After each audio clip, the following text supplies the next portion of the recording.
Today's episode of the WAC podcast is brought to you by Hercules Tires, the official tire of the Western Athletic Conference. Now here are your hosts, Eric Danner and Rachel Vigil. Welcome back to the WAC podcast. A lot going on in the WAC, as we mentioned in our last segment, and joining us now is the commissioner of the Western Athletic Conference, Jeff Hurd. Jeff, how's it going today? It's going well, Eric. Thank you. Now that we've turned the corner into November, things are becoming a little more real as we get eventually started in our sports season. So I'm looking forward to everything. Yeah, we are too, Jeff. And it's been a 7-month process since we last saw action in the WAC in March, November 25th, the startup date for basketball. That's going to be non-conference games.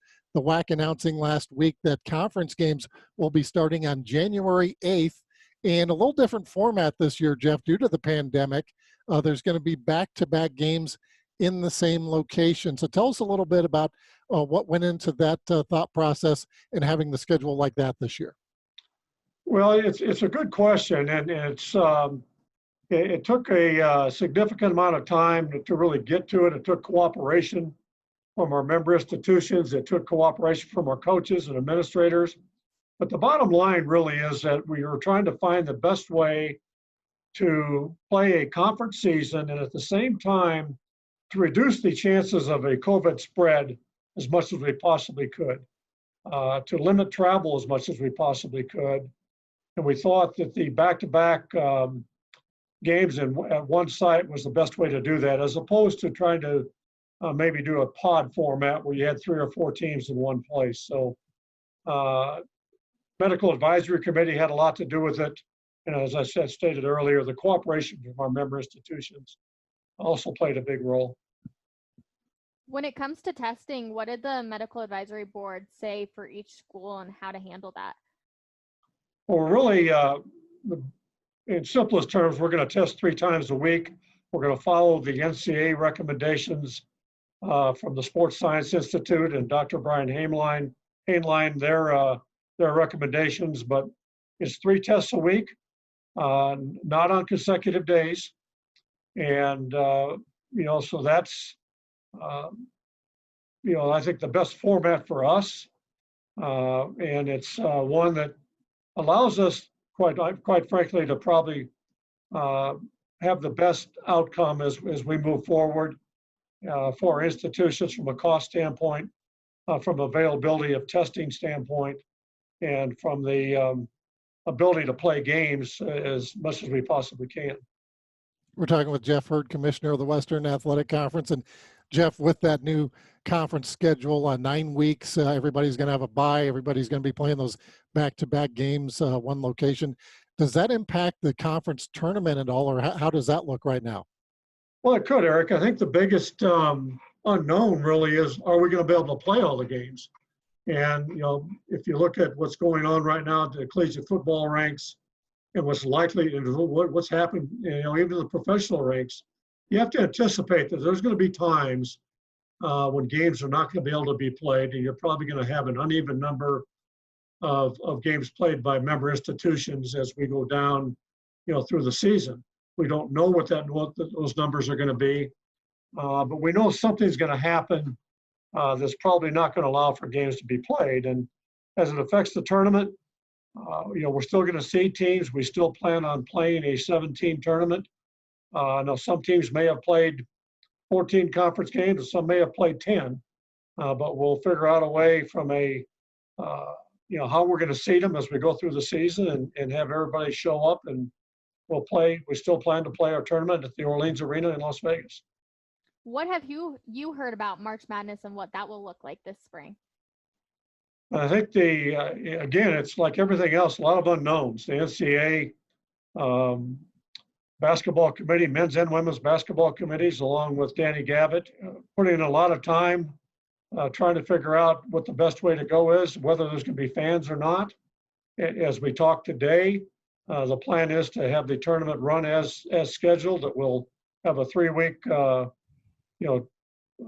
time frame for the regionals and for the Sweet 16 and the Final Four. Probably the biggest question mark is whether there's going to be fans or not, and if we have fans, how many?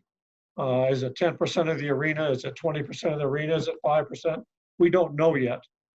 So barring something unforeseen today, that's the plan right now moving forward.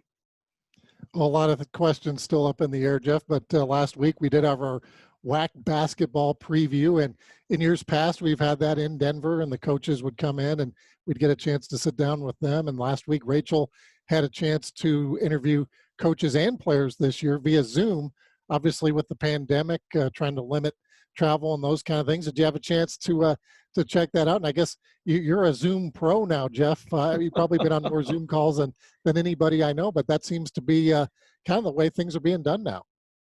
It is, and I did check it out, and quite frankly, I wanted to find out myself how our teams look and what the coaches think. And we have a lot of new faces in the league this year. We have a format that's certainly the first of its kind that we've had. And so there's a lot of unknowns as we move forward in the conference. And, I enjoyed the format and being able to hear from coaches and players, both on the men's and women's side. I don't know if that's a precursor of things to come in future years, but for this year, I thought it was an excellent format and one that caused a minimum amount of disruption in from a travel standpoint and from from coaches and players being away from practice and things such as that. It allowed them to be in one place one time and also allowed us to be able to find out and our fans to find out, how they look at the season right now. It was so much fun last week sitting down and talking with everybody, and you can just tell the excitement is building and building and building. Looking forward to the season starting here in just a few short weeks. Yes. Another season that's going to be coming up is fall sports were moved from 2020 to the spring of 2021. What was the decision process behind that, Jeff? Well, last fall, when it became apparent that we were not going to have been able to play have our fall sports played as scheduled, what was determined at the time by the board of directors was that we would study the feasibility of being able to play those sports in the spring, and that went along with the NCAA doing the same relative to championships in the spring. And as we look forward and tried to figure out if it was possible, it's not an easy thing. Institutions have to not only determine how they're going to be able to play play winter sports and spring sports along with fall sports at certain periods of time all at the same time, and how they're going to be able to host those events, how they're going to be able to travel, how they're going to be able to put it all together. Certainly not an easy thing, but through the work of our staff, through the cooperation of the universities, we were able to put together spring schedules in a modified form.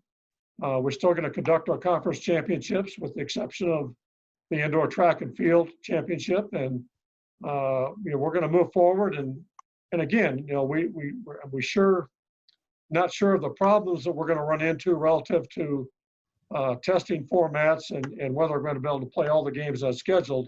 But that's our plan right now, and look forward to getting started. Yeah, Jeff, with volleyball in particular, they're going to be starting towards the end of January. They adopted a similar format as basketball. They'll be playing those back-to-back matches, but they're moving to Monday, Tuesday, which I guess makes sense because usually volleyball season isn't the same time as basketball season. So I assume that a lot has to do with the facilities being available, having it on Monday, Tuesday. Yeah, no question. It has to do with facilities being available. It has to do with staff being available. And it's not just basketball and volleyball. We have institutions that have other spring sports and other winter sports going on at the same time. So theoretically, you could have a situation if we were playing volleyball, say on the Friday, Saturday, or Saturday, Sunday. You could have an institution having a home soccer game, whether it be a men's game or a women's game. You could have them having a home baseball or softball game, a basketball game, a volleyball match, all going on at the same time. So that's what we're trying to avoid by spreading out schedules as much as we possibly can. And I think as we move forward, it's not, like I said earlier, it's not going to be easy for institutions, but I think our model is put together as well as it can be. Cross country championships were moved to February typically when the indoor track and field championship would be. You mentioned it earlier that was being canceled. What was the decision to cancel that championship? Really two reasons, and probably the biggest one was a lack of available facilities to be able to conduct the championship. Another one was the number of individuals that you have in one location, and that has to do with COVID and how you protect everybody against the spread of the disease. So that has something to do with it also. And then the fact that the indoor track championship from an NCAA standpoint and the not the indoor, but the cross-country national championship was also scheduled, I believe it was 3 or 4 days apart. So we felt that our best option was to retain our outdoor championship along with the cross-country championship. And because of facilities issue and because of the COVID issue that has more to do, again, as I said earlier, with a large number of people in one place to be able to have an indoor championship, that the best option was to, at least on a one-year basis, to move forward without the indoor championship. And as you mentioned, Jeff, there will be an outdoor track and field championship still scheduled in May at UTRGV, and spring sports will be starting up before we know it as well. Baseball, softball. I mean, there's been so much going on trying to get basketball off the ground. What does the spring sports schedule look like, or have we got that far? I haven't gotten that far yet. We've certainly looked at it internally and looked at potential options. You know, one could be, for instance, baseball format. We right now play a Friday, Saturday, Sunday single game schedule. Could that be reduced to a doubleheader one day and a single game the next? Possibly. But we'll get input from all our coaches, our spring coaches, our team sports, obviously, and also for those sports that conduct only from a conference standpoint, a conference championship and not conference regular season play. Much as we did for volleyball, much as we did for basketball, we'll have input from all the concerned parties, their coaches, administrators, and come to a conclusion that works best for everybody concerned. And quite frankly, we don't know 3 months from now what the status is going to be relative to the virus and whether it'll be further along than it is right now, or whether there'll be perhaps a vaccine that's been developed before then. So still a lot of unknowns, and we have a little bit of time before we have to determine an exact format for many of the spring team sports. Jeff, we touched a little bit on testing, but I want to know how many times was the testing protocol updated over the past couple of months? That's a good question, Rachel. And I would say, I'm kind of going off the top of my head here, but at least 3 or 4 times. And we have followed from the beginning the advice of our medical advisory committee, which has followed very closely the advice of the NCAA and the Sports Science Institute. And even what we know today could change in a week or 2 or a month.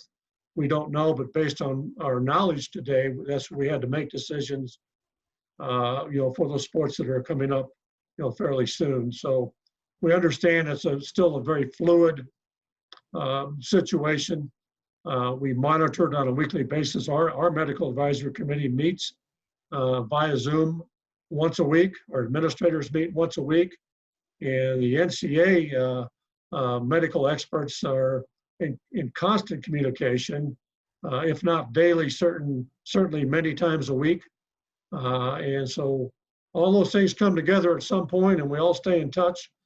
And from a conference standpoint, the CCA, the Collegiate Commissioners Association, meets several times a week via Zoom. And so we're all trying to monitor our own situations at the same time, gain information from what others are learning and what they're doing.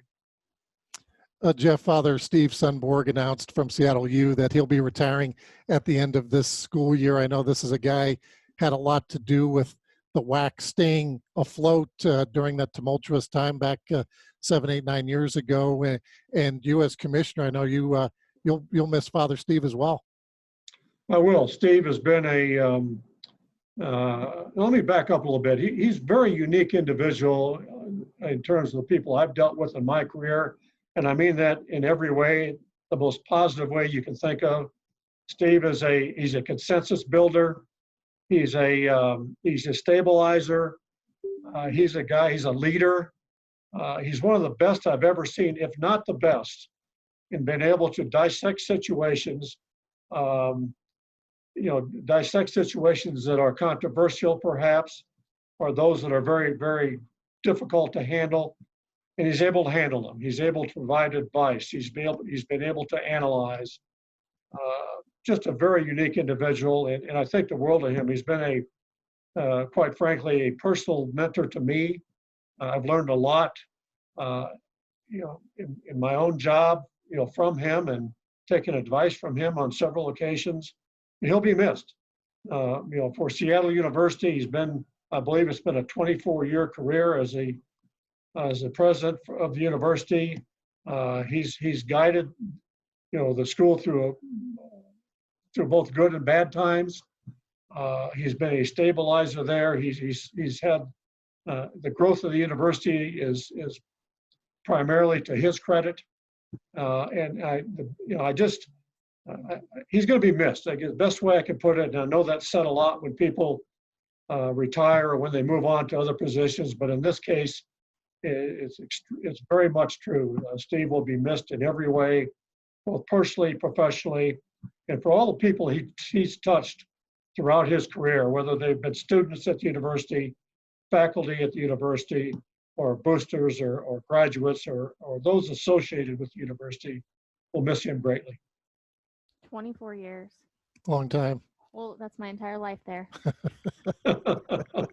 Congratulations to him on a successful career, and we wish him all the best going forward and whatever freedom may happen to him. I mean, retirement, you can go do whatever you want, right? Theoretically. Yeah. Maybe not in 2020, but definitely wishing him the best. And Jeff, this is your 4th time on the podcast here, and you always end with words of wisdom. So what words of wisdom do you have for us today? Well, the best one I could come up with right now, we all know what kind of events we've all gone through since the beginning of this semester, and as we look forward to the start of the basketball season in the second semester. The best words of advice I could give is when things get crazy, just make sure you don't. That's what I'm trying to live by right now, and I try to stay off the ledge as much as I can, and try to guide us through, try to guide our league through what's forthcoming in the next few weeks and months. And there'll be a day when we'll all be able to sit down and look back at this and wonder how we got through it, and know that we did the best we could to get through it. Well, definitely stay off that ledge, Jeff. If people are watching the video, they can see the traffic on I-25 behind you, so you'll be in trouble if you got up on the ledge.